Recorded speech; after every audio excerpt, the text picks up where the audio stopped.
En 1983, un dossier déclassifié de la CIA est paru et a bouleversé le monde pour toujours. Ce document aborde les théories quantiques de Niels Bohr et les recherches d'Itchak Bentov, révélant ainsi tous les mystères de l'univers. En physique quantique, nous savons que l'observateur joue un rôle crucial, car il détermine l'état d'un électron. Mais qui est cet observateur et comment peut-il influencer la matière ?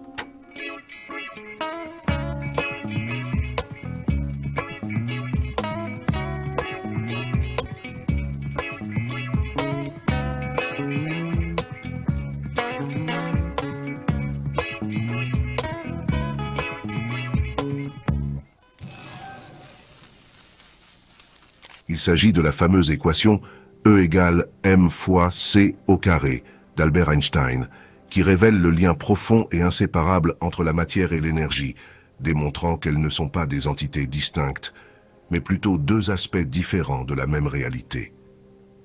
La première erreur que l'on commet généralement est de considérer la matière et l'énergie comme deux entités distinctes, alors qu'elles ne sont qu'une. Nous avons tendance à voir la matière comme quelque chose de solide, et l'énergie comme une force quelconque. Cependant, la science moderne sait aujourd'hui que les électrons qui orbitent dans le champ d'énergie autour du noyau de l'atome et le noyau lui-même ne sont constitués que de grilles d'énergie oscillantes. Comme il est dit dans le dossier déclassifié de la CIA intitulé « Analyse et évaluation du processus Gateway », je cite, « La matière solide, au sens strict du terme, n'existe tout simplement pas. » Fin de citation. Le corps humain, par exemple, comme tout dans l'univers, est composé d'atomes. La grille énergétique qui constitue le noyau de l'atome vibre à environ 10 puissance 22 Hz. De même, le regroupement de ces atomes forme ensuite des molécules, puis des cellules, des organes, et enfin le corps dans son intégralité. À cet instant précis de la vidéo, nous allons plonger dans les profondeurs de la réalité, au cœur même de la vérité. Avant de continuer, définissons ce que nous entendons par conscience. Il est aujourd'hui prouvé que la conscience ne réside pas dans le cerveau. Ce n'est pas le cerveau qui produit la conscience, mais la conscience qui crée l'apparence du cerveau en 3 dimensions. Pour bien comprendre cela, plongeons dans l'origine de tout, dans la dimension de l'absolu. Comme l'explique le dossier de la CIA, il est essentiel de prendre conscience de ce qu'est l'absolu. L'absolu est une énergie consciente infinie, sans frontières, occupant toutes les dimensions, y compris l'espace-temps où nous avons notre existence physique, bien que nous ne puissions pas le percevoir. En physique quantique, on l'appelle le champ quantique, le champ unifié ou le néant. C'est de là que naissent les électrons. Pour simplifier, c'est l'énergie avant la forme, la source de toute chose. Tout se déroule au sein de cette dimension de l'absolu. Nous menons également notre existence physique dans cette dimension qui unifie toutes les dimensions. Maintenant, il est crucial de comprendre le fonctionnement de l'esprit humain, ce qu'est la conscience et son lien avec la matière, et plus précisément avec l'énergie. L'esprit humain exerce une fonction connue sous le nom de conscience. La conscience détermine ce dont nous sommes conscients. Les états d'anxiété, de peur et de stress réduisent la conscience au corps physique, le plongeant en mode survie. Cela engendre souvent des états de conscience égocentriques, centrés uniquement sur soi. Cela donne ainsi l'impression que la conscience se limite au corps physique. Dans cet état, l'homme est uniquement conscient de son corps physique et se définit comme un être matériel. Cependant, il est aujourd'hui prouvé que l'homme est un être spirituel.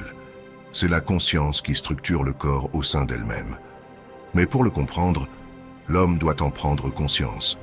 C'est pourquoi l'enseignement principal de la vie est « Homme, connais-toi toi-même ». Maintenant, comprenons donc que l'univers est composé de champs d'énergie en interaction, certains au repos et d'autres en mouvement.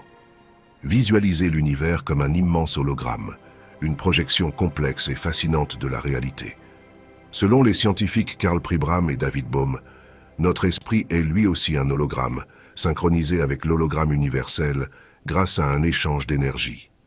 Les deux ne forment qu'un. Cette interaction permet à notre conscience d'émerger et de donner du sens à ce que nous percevons. Mais comment cela fonctionne-t-il? Tout d'abord, l'énergie provenant de l'hologramme universel traverse différents aspects de celui-ci. Cette énergie est captée par les champs électriques qui composent notre cerveau. Les images holographiques ainsi transmises sont projetées sur ces champs électriques.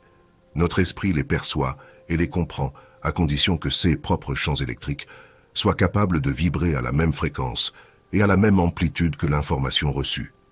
Les variations de fréquence et d'amplitude de ces champs déterminent la forme et le contenu de la matrice énergétique holographique que notre esprit projette pour interpréter les informations de l'univers. Pour donner du sens à ces images holographiques, l'esprit les compare à son propre hologramme interne, c'est-à-dire à sa mémoire. En analysant les différences de forme et de fréquence énergétique, notre conscience perçoit et comprend les informations reçues. Comme le résume le psychologue Keith Floyd, ce n'est peut-être pas le cerveau qui produit la conscience, mais plutôt la conscience qui crée l'illusion du cerveau. En résumé, l'univers et l'esprit humain sont deux hologrammes interconnectés, capables de se synchroniser et d'échanger des informations grâce à un flux d'énergie. Le point à retenir ici, c'est de comprendre que nous vivons au sein de nous-mêmes. Notre corps physique est le véhicule qui nous permet de voyager au sein de notre propre conscience. Notre conscience projette notre corps au sein d'elle-même et structure l'environnement que nous percevons en fonction de notre mémoire.